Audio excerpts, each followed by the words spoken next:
Welcome to Equity in Focus. I am your host, Kevin Hooks, and today we're doing a deep dive into the heart of the entertainment industry with a true visionary whose creativity and leadership have shaped the landscape of music, film, and television for over 3 decades. Joining us today is none other than the illustrious Keith Lawson. Keith, thank you for joining us. Oh, thank you for having me. Illustrious. I like that. I like that. We like to throw a little sprinkle of great dust in it as well. So before we Well, get I started, appreciate it. tell us a little bit about you, your background. Let the audience kind of get a nice intro to who you are. Okay. So my name is Keith Lawson. I am a 30-year vet in music and entertainment business as a whole. Most recently, I was senior vice president at BET for brand solutions. I'm a Baltimore kid, grew up in Baltimore. Um, you know, uh, four siblings, and grew up on a path thinking I was going to be in engineering, and somewhere along the line in college or so forth, the entertainment bug took over and ended up over at BET, as well as managing artists and so forth, and working on the careers of a lot of people that you may know. So that's No, that's that's fantastic. Really don't think about people's journey beginning in Baltimore that end up sort of in the places and the rooms that you've been in. But so that being said, your journey, as you said, 30 years has been remarkable. So what initially drew you into the field? What was that spark that made you say, this is the direction I have to go? It's very interesting. You as a person tend to think that you know where you want to be in life, and sometimes the universe has other plans. So I was always good in STEM and all of those things, which is why I started at University of Maryland as a mechanical engineering major. But in the interim, over the course of my life, there's always been entertainment and music, etc., in the background in some capacity, but I just wasn't really paying attention to it. It was the universe sort of tapping me on the shoulder, going, "Hey, over here." So even though I was studying engineering and doing thermodynamics and differential equations, I was rushing home after class and after finishing my homework to go, DJ or go to a party and dance. So that entertainment pull was always there. And then I also had members of the family that were in entertainment. My dad was a singer who had a chance to break out. I had cousins who were in group who did pretty well, and all of those things. But it's just the universe pointing to things, and until you really take a minute and sit with it and listen to what's being said, you sometimes miss it. I'm glad I finally found it, though. Hey, look, so are we, because you brought us a lot of shows over the years and you've seen the industry change a lot in 30 years. Talk about some of the changes you witnessed, experienced, or even drove yourself. Yeah, it's definitely changed over that time, just like with anything. If you think about when I started in this business, there was no social media, which is Right. kind of a scary thing, and people barely had cell phones. So that's already a difference. I started at BET with a group of young creatives. We were all just figuring out. Most people there, this is their first shots in TV, so we were doing things outside of the norm, I'll say, and just letting creativity be the driving factor. There's work hard, creativity, and we were just tied in. And again, all of those things over time, I mean, especially early on, we didn't have a ton of money. So the risk wasn't as great. If you came up with something and it didn't work, you just move on. But once, Viacom, and et cetera, invested in BT, it became a bigger situation, especially with money. Like, okay, we only have a couple of shots for something to work. So everything then started to have to work. Yeah. So but the industry as a whole has changed because we started on a platform of music videos, et cetera, and those were basically free to us. The labels were sending us videos, we would program them, we put our host around them and write a show around them. But with the advent of social media and people having access to immediately, if you want to see the new video, you just pull out your phone and look for it. So that within itself changed the TV industry piece of it, so that folks have that instant access. You can't do those same type of shows. That's why shows like 106 in Park and Mhm. MTV's shows, etc., started to lose popularity, and they went to different formats because this the instant access changes everything. And then in music in general, with the streaming services and folks being able to post their stuff individually and have access to large audiences, that's totally changed everything. Spotify, etc. So you don't have to find an A&R to kick your stuff out there for you. You can just go post it yourself and see what happens. Now, I remember the days when 106 in Park was one of the hottest things. We all was must-see TV, and they were Yep. showing these intricate, elaborate videos we spent millions of dollars on. It's Mhm. sort of changed today, but I still see videos cropping up. What's different between those kind of videos then, what their use was, and the videos that are still being created today, like on YouTube and on people's Yeah. personal social channels? Well, I'll say this: if it weren't for those earlier videos, I wouldn't be here because that's sort of where I started. I started with my good friend Billy Woodruff, who was, directed tons and tons of videos, and as they got more intricate, we started to see budgets get larger and larger, and you see the Hype Williams type videos with Biggie and Puffy riding on speedboats and Right, everything looked right, action movies, etc. right. And it's spending millions of dollars. Mhm. But over time, those dollars start to go down, with the exception of the top artists. So now you'll still see videos from those top artists that may have some cinematic value like that, where they spent some dollars. But with the advent of technology and the changes in the way people make and create content, you can make some of those something that's something that's powerful and interesting, and not spend $1 million. So you'll see a lot of that, more of those type of creators creating stuff and putting it out on YouTube, etc., and still getting lots and lots of views. So sort of cutting out the middleman. Yeah. So yeah, that's one of the bigger changes in how this industry has gone. And like I said, you still will see from time to time some high dollar videos. Beyonce is not going to put out a $10 video. Right, Taylor right. is not going to put out a $10 video. So, you'll still see those, but it's just changed because the economics don't make sense anymore, especially for the labels, especially in the way the music and stuff is coming out. I've seen stories of people doing a lot of things you mentioned Beyonce wouldn't do, a lowbrow video herself, but I see a lot of up and coming artists kind of doing their own videos as promotional tools. I even heard like the new French, the reboot of the Fresh Prince of Bel-Air. It came Mm. from someone posting their own personal version of it. So I see a lot of that. Do you have any advice for anybody wanting to take a risk on their own selves like that and put something content out there, do's and don'ts, or just some advice of whether or not it's even worth doing? Yeah, that was a good example. The Bel Air thing, which I loved. Oh, The moment I saw it, I was like, "Oh my God, I wish I had thought of that." And it's yeah. such a fresh take on something that's out there. And again, you see these days on TV, folks have gotten really lazy. Like, it's so many reboots and remakes of Hmm. things that are out, all the way back to the 70s and 80s. Magnum PI is back Right, out, right. Hawaii Yep. 5 is back Yep. out. So instead of coming up with new ideas, they're just finding things that worked in the past and giving a fresh spin on it. But the Bel Air thing, good example. That gentleman just took an idea and said, "Hey, what if we took all of the same principles and made it a drama, and Yes. then shot himself a trailer? He didn't shoot the whole thing; he just shot a Right. trailer, certain scenes, and it made it feel like it was a whole thing. And he put it up, and it got so popular that Will Smith reached out to him, and a couple years later, it hits Peacock, and it's most people have Peacock only because of Bel Air. Right. That's exactly right. I don't watch anything else. They got it just to get Maybe that, some and then if they sports found something occasionally. else, they found something else there. They found it. Now I have a the young creators I got to tip my hat to. It's a guy named Matt Cool, who I've seen work, and he's doing this a thing on social media that he calls F Film School, where he goes on and shows how to do all of these really cool film effects for Wow. low budget. Like, shows how Yeah. to do a car chase scene in your backyard with a a bathroom curtain, a green screen, a film Hmm. projector, and a car and some lights that two or three people are waving, and then he shows you the results afterwards, and it looks amazing. So you can get to a lot of these things that have been done with large budgets and major directors, etc. And you can do these things with smaller cameras, smaller budgets, and whatever. So the creativity now is just out the window. Like, folks can do whatever, and there's ways to find out how to do it. Now, obviously, if you had big studio dollars, you can do stuff a little bit more technical, but you Right. can definitely get your ideas out. So it's starting to show a lot of people who would have never gotten chances because either they don't have access, they don't have the equipment, et cetera, et cetera.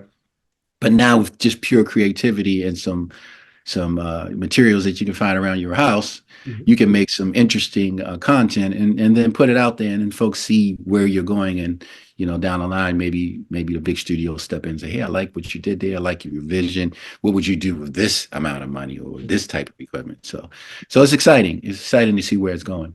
It's interesting, to watch the evolution of something that begins out sort of as an idea and a small budget that grows. You've had your hand in in the careers of some people whose name we recognize today, like prominently. So most times, people don't like people to name drop, but on our show, you can name drop. I'd love you to tell the audience some of the people whose careers you've had a hand in guiding, like Laz Alonso and people like that.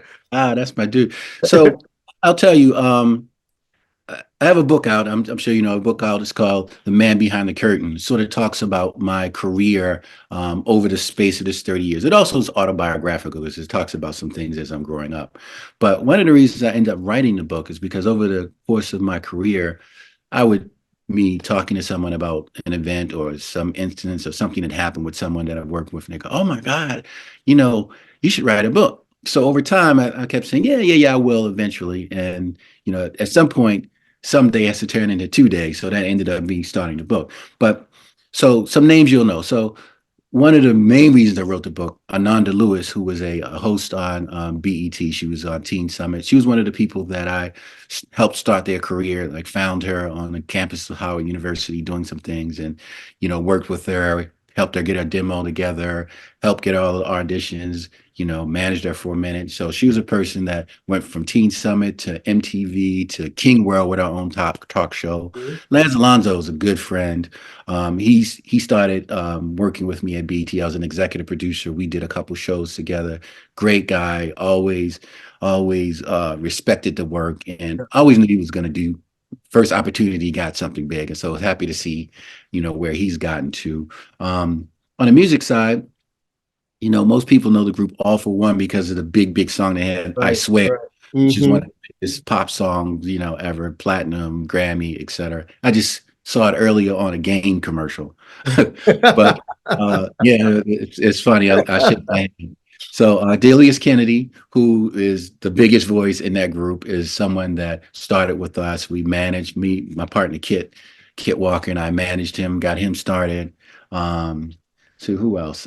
Shoot, lots of people. Oh, I have a story in my book about Shaggy about the song "It Wasn't Me," which Okay. was it's a long story without getting too deep into it, but a group that I managed, Born Americans, who had a nice career and started a sort of Yep. hip hop reggae movement, Hmm. especially stateside, because a lot of the purists weren't feeling them, and now they're like, oh wow, we should have been Right. listening. So that was some, Shaggy's one of the few artists to ever go diamond. And for those, yeah, it's 10 million albums, a record sold, which is yep.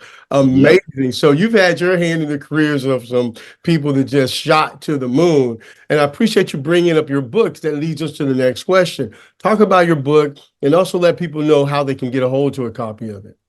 Yeah, so a thing that I've heard after like talking with Simon and Schuster and some of the folks that are on the teams, like, what this book is like if if Forrest Gump was a book about the entertainment industry, this would be it. Wow.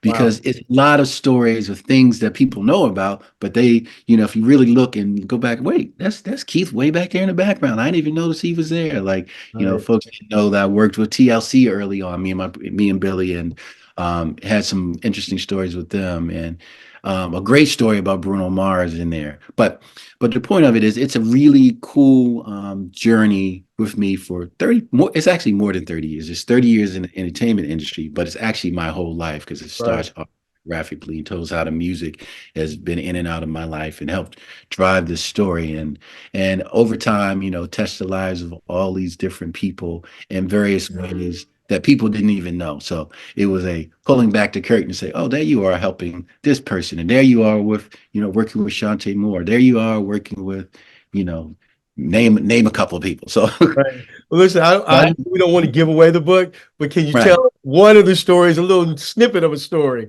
from the book Okay. that, That's a snippet of a story.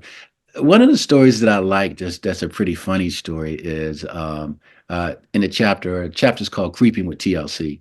Mhm. It tells a little bit about my work at BET because I was working on Video Soul and what happens behind the scenes with artists come in and ask for random crazy things on their writer.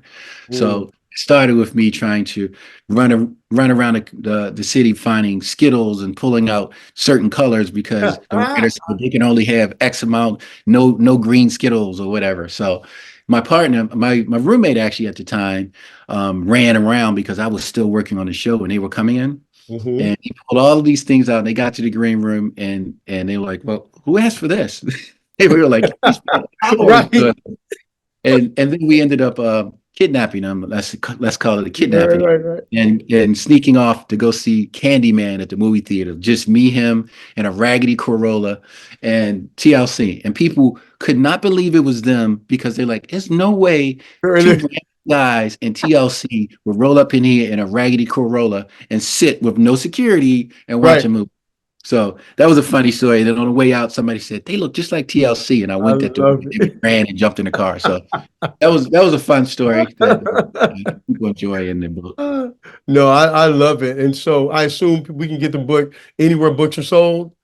Yeah, you can get the book anywhere books are sold. It's in Barnes and Nobles and Amazon and all of those things. You can also get it directly from Archway, which is the Simon and Schuster publishing arm, at I am Spartacus writing.com, which is I am Spartacus writing.com or archway.com. So, but you can get it brick and mortar. You can get it Amazon. You can get it archway.com. So it's easy. It's there. I It's love it. there. So we've talked about books and we've talked about music videos. Now let's Mhm. talk about Committed to Christie's. Ooh, okay. Let's talk about that. Its background, the Yeah. foundation of which led to the basketball wives type formats. So talk about the idea behind that and how proud you must be of it. Yeah. You went well in. I guess you read all of it. So that was I was debating whether that would be the story I'll tell. So I'm glad I told the other one. So now I get to tell both. So my partner Eric Watson and Maurice Thomas and I came up with an idea way back where Maurice was married to a basketball player, an NBA player, and she said, "Hey, what if we did this?" She said, "You guys know Jackie and Doug Christie, and at the time, Jackie and Doug were." In the press a lot because it was sort of people remembered when Doug played for the Kings and he got in a fight with Rick Fox Yep. and the benches cleared and they actually got kicked out of the game and all the benches cleared and Shaq ran down to the tunnel because they were about to fight in the tunnel and Jackie got out of the stands and ran into the to the tunnel and started hitting Shaq with a purse. So it was like that is crazy. So they started looking into it, and they had such a unique relationship that people talked about how Doug wouldn't look at women and all this stuff. So we met with them, and Jackie loved the idea of doing a story about the lives of basketball families, i.e., wives, etc. So we came up with an idea called Committed to Christie's, which I ended up pitching to VH1, and they loved the idea. Actually, the best pitch I ever did because I went in with my PowerPoint and all this stuff. Yeah. I didn't show any of it. I just started talking, and Michael Hirschhorn at the time just loved where we were going. He was like, "I love it. Stop! Like this is it. This is TV." So we got money to do a pilot, and we started down this thing called Committed to Christie's, and we ended up doing 6 episodes, which bounced from network to network because Jackie's can be a bit much to handle. Yep. And one of the reasons that the show is good is because of that, but it was also the reason that it didn't stay on VH1 because they didn't know how to handle her. Right. And so business is business. We ended up airing it on BET Jazz when it was first that, and it was the highest rated original show ever to air on the show. Wow. But they thought we had to show NBA footage in order for the show to work, and I was telling them, no, we don't. Sure enough, we didn't get to do any more episodes after that because Doug wasn't on the team. He was basically out of the league, and they didn't know what was going to happen. Mhm. Fast forward a couple years later, Shawnee O'Neal comes back, grabs Jackie and a few other basketball guys, does basketball wise. Now it's $1 billion franchise, Yep. like the spinoffs and everything. And Jackie still, if you ask Jackie to this day, who's still one of the top, well-known people on basketball wise, she'll still tell you like this wouldn't have happened without Keith and Eric. She gives me all the props in the world. She's very loyal, as you know, and that's my people. But yeah, That was a lot of times what you'll see in the book is we were ahead of the curve. Like Mhm. people weren't ready yet. It's been 4 or 5 years, and now it's the best idea ever. Oh, what do you mean? Okay. Same thing with a lot of film projects that I did. People weren't ready. Fast forward a couple years, there it is. So it's one of those things. Your time is your time. I think there's still some creativity left in me, and you'll see some things coming out soon. In fact, so It's I interesting can. talking about being ahead of the curve. BT just being a format for African Americans was ahead of the curve. Then your show really kind of during the early days of reality with Committed Careers, but then Shawnee and then bringing in Black women, you Mhm. know, was such a new thing in television. I'm looking at and part of this podcast, our reason to be is about promoting diversity, ideas of how to be more inclusive. Talk about some Mhm. of your experiences and challenges you faced in an industry, particularly when Viacom took over. Like what that looked like, different world when, Black people in a space that we traditionally were barred from. Well, I'll say this before I bounce off of the Christie thing. There at BET, we had a very unique challenge in that even if people weren't actively watching BET, they still, I mean, Black folks, they still felt like it was theirs. Yeah. So there were certain things that, even though on another network is an amazing idea, if we do them, we're going to get treated a certain way. So um, take the Christies, for example. We couldn't do anything really, salacious and ratchet, and we couldn't have them fighting and everything because if we Mhm. would have, It's the true. first thing we get is people picketing outside of Deborah Lee's house saying, "You guys are disrespecting the culture. You're putting out this stuff. You're bringing down, Black people." But if you put it on VH1, it's the hottest thing on network. So the same shows that we couldn't air on BT, they put on VH1, and they would kill us in the ratings. And Yeah. a lot of it was because if you watch it on VH1, it's a guilty pleasure. You don't have to own like we Hmm. own it. I'm gonna watch it, but it's not us doing this to us, it's somebody else. So that was the thing. And but after a while, that sort of eased up a bit, and people were able to just see it for what it is. There's a wide spectrum of different types of people within our community. Some of them are like this, some of them are like that. Not everybody is straight down the middle and calm, and not everybody is ratchet and throwing glasses and throwing water in people's faces and fighting. So we had to battle that to even have a platform. But at the end of the day, just any content that included us more and showed more people on the screen that looked like us was a win. And we just had to understand that and work with, okay, you can have these things, but you got to balance it out some kind of way. So I like to think that, at least in my time at BT and the projects that I worked on, that we tried to give a better balance. And again, ironically, some of the things that we felt most proud about, like this is great and it's going to move the needle culturally, didn't get the best ratings. But then you put on something like, I don't know, Hip Drill, and Right. people are like, oh my God, everybody's watching it and then complaining at the same time. So I'm like, yeah, it's a delicate chemistry to sort through. But just creating opportunities. And at the end of the day, what I'll have to I always give props to Bob Johnson Mhm. for, as much as people have differing opinions on him, is that he created a space where he was the first person to create 15 Black millionaires, as a company, like at one time when the company went public, 15 Black millionaires. Like who else was doing that? And then all of the people that I knew that worked and sort of used BET as a training ground are now all over the industry. So I created all of these jobs and opportunities for people to make careers that didn't exist before because they didn't have an inroads. So just getting in there, getting some training, and going other places and seeing all these people blossom and do well is amazing. So just the equity and inclusion, like as I see a lot of these high-ranking TV executives, etc. Like I remember them; they worked on this show with me. This Yes. person was hey, this person was Hmm.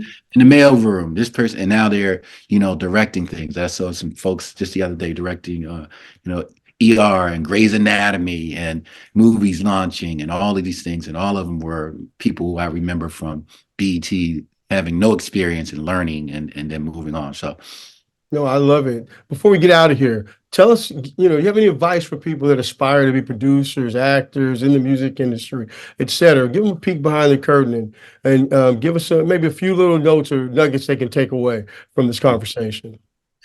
Well, the one thing that I've been really pushing forth when I speak and talk about sort of my path and the path that I've seen is that, there's really no one way to do this thing. Like my path is definitely wasn't straight. It took some toss and turns. As I mentioned, I thought I'd be at NASA somewhere doing engineering. And here I am as a senior vice president at a, major network. But one, just don't let anybody sort of bounce you off of your path. If you're passionate about something and you put the work in, those things tend to work themselves out once you really sit with yourself and just listen to the universe. That's one thing. But then two, don't let anybody put a timeline on your success. Like mine certainly didn't happen, as soon as I jumped out of college, like boom, here it is. It's rare that that happens unless you're like, I don't know, something very specific, a doctor, a lawyer, you go right through Mhm. exactly what that path is. But there's so many other opportunities and jobs. And once you find out what you're passionate about and how to put those passions and et cetera into play in a way that you can make a career out of, you will be so much happier. But at the end of the day, just don't let anybody tell you how long it should take you, how you should do it. And again, right now with the advent of social media and all that stuff, you can find out enough about anything that you want to start working at it. So don't worry about it having to be a home run swing. I always say you can't eat an elephant in one bite. Just start taking some steps, start taking some little bites. I would have never finished my book if I because it was intimidating. I'm like, look, a whole book. Right. But I'm like, let me just write a chapter and see what happens. And I was at 4 chapters, and I was at 6 chapters, and I was like, okay, Mhm. it's at 15. I think this is gonna work out. So, just keep at it, take small steps, do something. Don't do what they call you know, analysis paralysis, where Yes. you're thinking Yes. about it so hard that you can't do anything. You're sort of stuck in place. You just start going. And maybe that's my training from BET, because we surely didn't know what we were doing early on, Right. but we figured it out. Let's just start this and we'll figure it out. Next, here we are. I heard a guy recently say, everybody wants to fly, but nobody wants to jump. It's one of those Yeah, things like you just got yeah. to be willing to take that first step. So before we go, I really appreciate your time today. I know you've got projects coming up that you're working on. I know you got the man behind the curtain that's probably doing really well. How can we find out more information about you? Give you a social media handle, or what's the best way to be able to find out what you're doing next? Yeah, I have. You can check me on IG at I am Spartacus Media, Spartacus Media. Just backstory. I'm a proud Alpha man, Alpha Phi Alpha Fraternity Yeah, Incorporated. we gonna give you a pass on that. Us new can give you a pass on that, brother. Go ahead. And my live name was Spartacus, so I have a Ah, lot of makes sense. Spartacus inspired things. So my website is iamspartacusmedia.com. The social media, I am Spartacus Media at IG. And then also my new company, production company, Kim Lab Productions. We have a couple of real exciting things that you'll see very soon that are on the horizon. So KEM Lab Productions. So any of those things, I am Spartacus Media or Kim Lab Productions, you're going to see some stuff coming out from me very, very, very soon. That's Some TV fantastic. projects, film projects, all of that. So excited about Well, those. Keith, thank you for taking the time to join us. I'm sure that our audience members will be enriched by some of the nuggets that you shared. We look forward to your new projects. Anytime you got a new project come out, please reach out to us. We'd love to hear about it. So thank you for sharing your wealth of knowledge with our. This has been Equity in Focus. I am your host, Kevin Hooks. This has been Keith Lawson. Thank you for joining us.